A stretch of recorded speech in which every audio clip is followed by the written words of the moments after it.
साथीहरूले अहिलेको समसामयिक राजनीति के छ, देशको परिस्थिति कस्तो छ भनेर अलिकति केही बताइदिनुहोस् भनेर भन्नुभएको भएर फेरि म एकपटक यहाँ उपस्थित भएँ तपाईँहरूको माझमा। अहिले देशको परिस्थिति अत्यन्तै अप्ठ्यारो र नथपाउने किसिमले हाम्रो राष्ट्रियता कमजोर भएको मैले पाइरहेको छु। राष्ट्रियताको कुरा गर्दा र पिपीले नै भन्नुभएको, हामी विभिन्न जाति, धर्म, वर्ण, लिङ्गमा विभाजित छौँ, तर देशको निम्ति एउटै सोच, एउटै विचार, एउटै भावना भयो भने मात्रै राष्ट्रियता मजबुत हुन सक्छ भनेर भन्नुभयो। र त्यही भएर होला हामीले लिपुले, कालापानी, लिम्बियाधुरामा सबै देशवासीहरूलाई एक ठाउँमा उभियो, राजनीतिक दलहरू पनि एक ठाउँमा उभियो र तपाईको राष्ट्रियताको सवालमा हामी एक ठाउँमा उभिएर अगाडि बढ्यौँ। तर सँगसँगै त्यसपछिका घटनाहरू हेर्नुभयो भने दुई तीनवटा बडा उद्देश्य लाग्ने कुराहरू भइरहेको छ यो देशमा। एउटा हामीहरू कुनै पनि हामीहरू हुन त अहिले अब असंलग्न नन एलाइन भन्छौँ हामी, त्यो राष्ट्रको रूपमा हामी अब त त्यति छैनौँ। तर जसरी यो सरकार अगाडि बढिरहेको छ, यसले के देखाउँछ भने कुनै देशलाई गाली गर्ने र कुनै देशको एम्बेसडर चाहिने, तपाईको राष्ट्रपतिदेखि लगायत नेताहरूको घर घर जाने, यसले हाम्रो राष्ट्रियतालाई फेरि कमजोर गर्छ। र सँगसँगै प्रधानमन्त्रीजीले जुन कुराहरू बोलिरहनु भएको छ त्यसमा कुनै उहाँले रिसर्च गर्नुभएको छ या केही छ, कसैले गरेको छ भने ठिकै हो, होइन भने देशको प्रधानमन्त्री जस्तो व्यक्तिले त्यसरी बोल्दाखेरि हामीहरूकै कमजोरीहरू देखिन्छ। हाम्रो पुरातत्व विभागहरू छन्, ती विभागहरूलाई हामीहरूले सिधै कुरा गरौँ, रिसर्च गरौँ, अनुसन्धान गरौँ अनि अगाडि बढौँ। होइन भने उहाँहरूको त्यो घोचपेचले जनता बीचको सम्बन्ध पनि बिग्रिन थालेको देखिन्छ। तेस्रो कुरा, राष्ट्रपति अब हामीहरूको राष्ट्रपति हो कि होइन, 3 करोड जनताको राष्ट्रपति हो कि होइन भन्ने अब शङ्का लाग्न थाल्यो। आज मैले ट्विट पनि गरेको छु यो विषयमा। उहाँ नेकपाका मानिसहरूको मात्रै, कार्यकर्ताको मात्रै राष्ट्रपति हो कि सम्पूर्ण देशको राष्ट्रपति हो?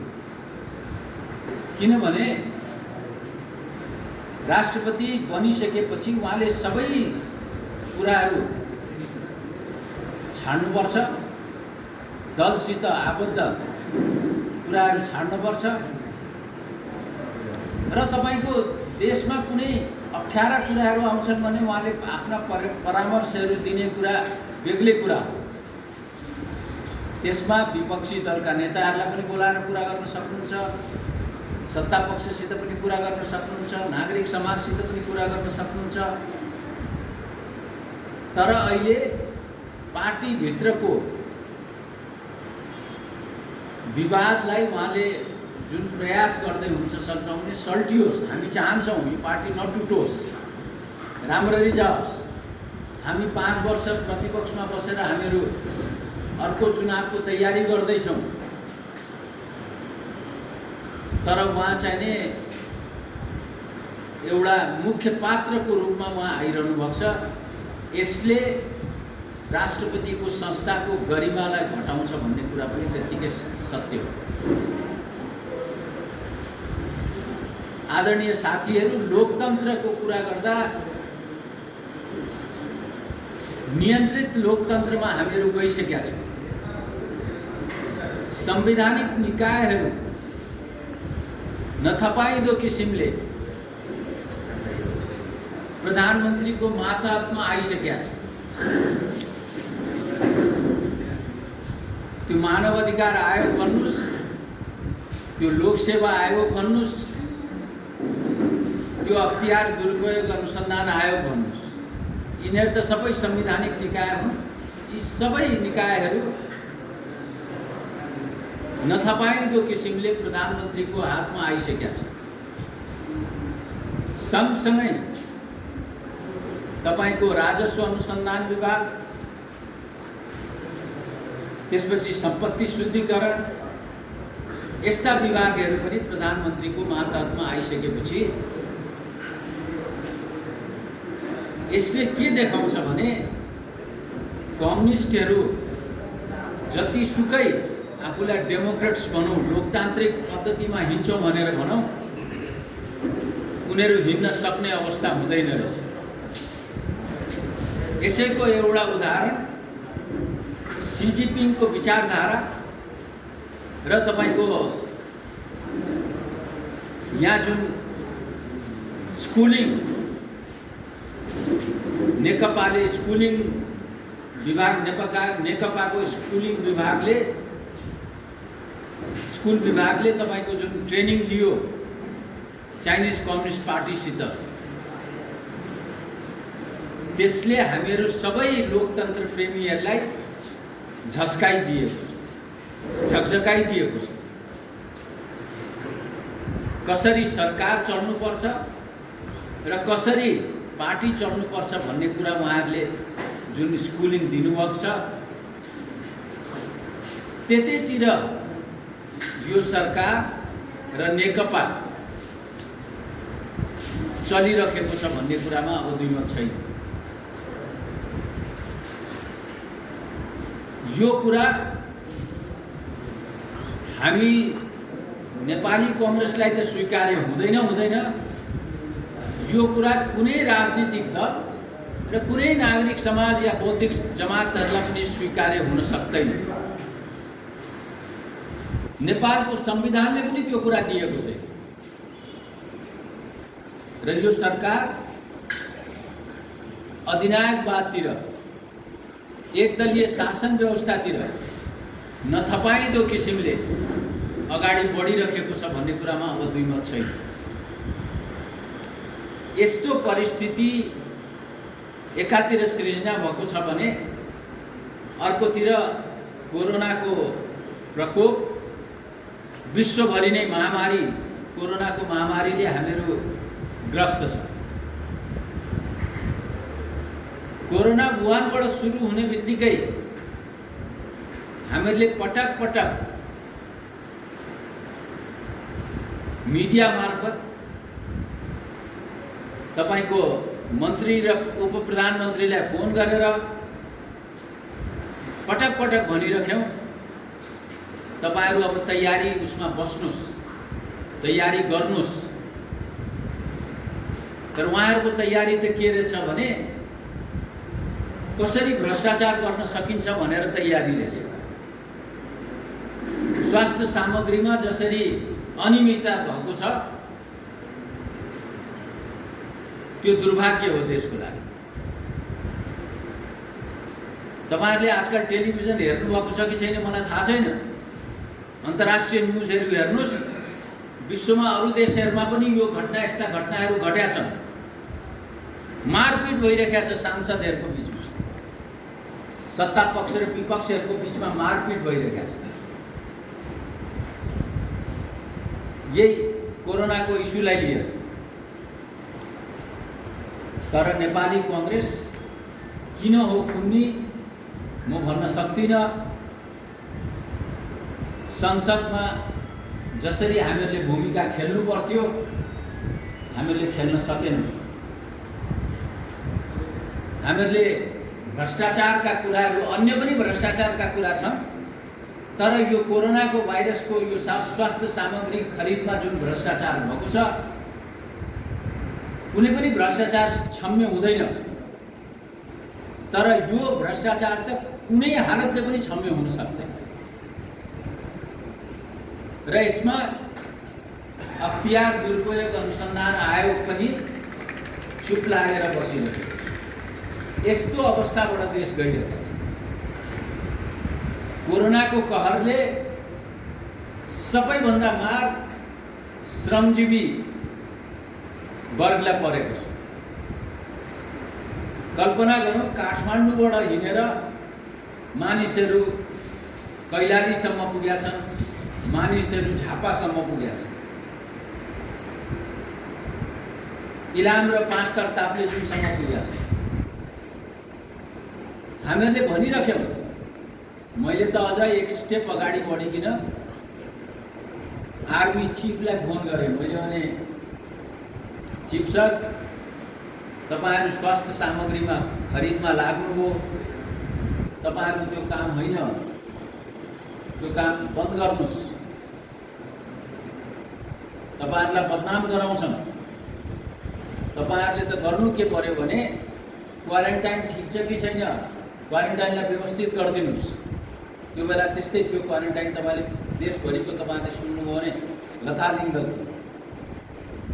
तपाईहरुले ठिक गर्नु पर्यो भने श्रमिकहरू, श्रमजीवी वर्गहरू जो काठमाडौँबाट लड्को लागेर हिँडेका छन्, तिनीहरूलाई व्यवस्थित ढङ्गले आफ्ना जिल्ला र आफ्ना गाउँपालिका नगरपालिका पुर्याइदिनुस्। स्वास्थ्य सामग्री खरिदमा तपाईहरु नलाग्नुस्। अब त बन्द गर्नुभयो, अब उहाँहरूले थाहा पाउनुभयो यसमा घपला छ भने, अनि बन्द गर्नुभयो। यस्तो अवस्थाबाट देश गइरहेको छ। कतै कतै हामीले 62-63 को आन्दोलन गर्यौं, त्यो आन्दोलनबाट प्राप्त उपलब्धिहरू गुम्छ कि भन्ने चिन्ता पनि हामीलाई लागिरहेको छ। त्यो चिन्ता यस्तै गरी अगर सरकार अगाडि बढिरह्यो भने त्यो चिन्ता फेरि अर्कै डिरेक्सनमा जान सक्छ, देशमा उथलपुथल हुन सक्छ। त्यो अत्यन्तै गम्भीर विषय भएर आइरहेको छ। त्यसकारण तपाईँ हामीहरूको जिम्मेवारी, खास गरिकन नेपाली कांग्रेसका साथीहरूको जिम्मेवारी राष्ट्रियतालाई कसरी मजबुत गर्ने र सँगसँगै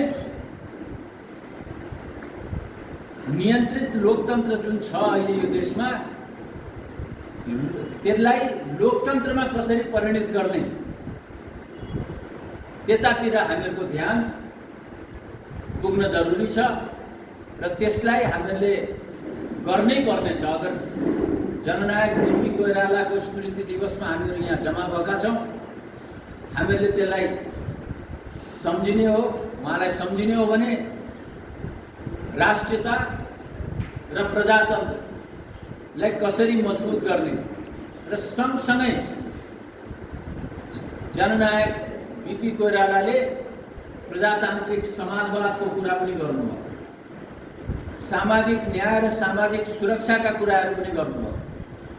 त्यो सामाजिक न्याय र सामाजिक सुरक्षालाई पनि कसरी अगाडि बढाउने भन्नेतिर खास गरिकन विराटनगर महानगरपालिका नेपाली कांग्रेसले जितेको छ। त्यसमा मेरो तेरो केही नभनिकन कसरी गर्न सक्छौं हामी। अब तपाईहरुको कार्यकाल अब 2 वर्षको बाँकी छ क्यारे, त्यो 2 वर्षमा तपाईहरुले अलिकति नयाँ ढंगले सोचेर अगाडि बढाउनु हो भने पक्कै पनि जननायक बिपी कोइरालाले कल्पना गर्नुभएको राष्ट्रियता, प्रजातन्त्र र समाजवाद हामीहरू ल्याउन सक्छौं। खास गरिकन मोरङका साथीहरूलाई म फेरि भन्न चाहन्छु, हामीहरू राष्ट्रको राजनीतिक राजधानीको रूपमा विराटनगर परिचित थियो र फेरि अब हामीहरूको काँधमा आएको छ यसलाई कसरी राजनीतिक राजधानी फेरि बनाउने भन्ने कुरा आएको छ। तपाईँ हामीहरूको काँधमा आएको छ त्यो जिम्मेवारी। म विश्वस्त छु तपाईँ हामीहरूले मिलेर बनाउन सक्छौँ भन्ने विश्वास पनि लिएको छु। जननायक बीपी कोइरालालाई नै कोट गर्ने हो भने उहाँले भन्नुभएको थियो व्यक्तिवादी चरित्र जुन हामीमा हावी छ त्यो कुरालाई त्यागौँ। उहाँले भन्नुभएको थियो जातीयता र साम्प्रदायिकतामा नरमाउनुस् र उहाँले भन्नुभएको थियो कसैको इसारामा नहिँड्नुस्।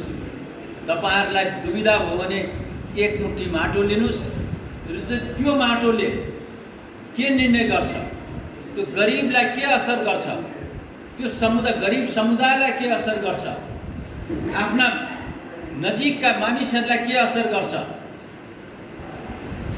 आफैले तपाईहरु निर्णय गर्नुस्, कसैको इशारामा नहिँड्नुस् भन्नुभयो। अन्तमा नेपाली कांग्रेसको अधिवेशन 14औं महाधिवेशन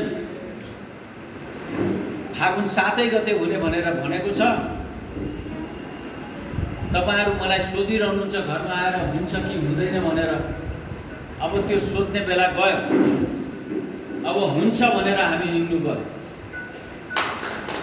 खास गरिकन हामीले ओडादेखि नै नवीकरण र न्याय क्रियाशील वितरणमा कुनै किसिमको तेरो मेरो भन्नु पर्दैन। तपाईहरुकै मान्छे आउँछन्, तपाईहरु नै आउनुहुन्छ, कोही अर्को मान्छे आउन सक्दैन। तर टिकट त्यो क्रियाशील बाँड्दाखेरि अलिकति तपाईहरुले होस पुर्याउनुस्। धेरै क्रियाशील बाँडेर नेपाली कांग्रेसलाई खुसी नबनाउनुस्। काम गर्ने मान्छे, मेहनती मान्छे, भोलि यो मान्छे अगाडि जान सक्छ भन्ने सोच बनाएर तपाईहरु अगाडि बढ्नुस्। त्यस्ता व्यक्तिहरू एकजना व्यक्ति पनि नछुटु। 19वटा वार्डमा त्यस्ता व्यक्तिहरू नछुटु। आउने तपाईहरु नै हो, कोही नयाँ मानिसहरू आउँदैन। तपाईहरु मध्ये नै अधिवेशन हुन्छ, तपाईहरु मध्ये नै आउने। त्यसकारण तपाईहरुमा मलाई पूरा विश्वास छ। किनभने बीपी को कर्मथलो हो, गिरिजाप्रसाद कोइरालाको कर्मथलो हो। मलाई विश्वास छ तपाईहरुले नेपाली कांग्रेसलाई फेरि एकपटक अगाडि बढाउनु हुनेछ भन्ने विश्वासको साथ म बिदा लिन्छु। धन्यवाद दिन्छु।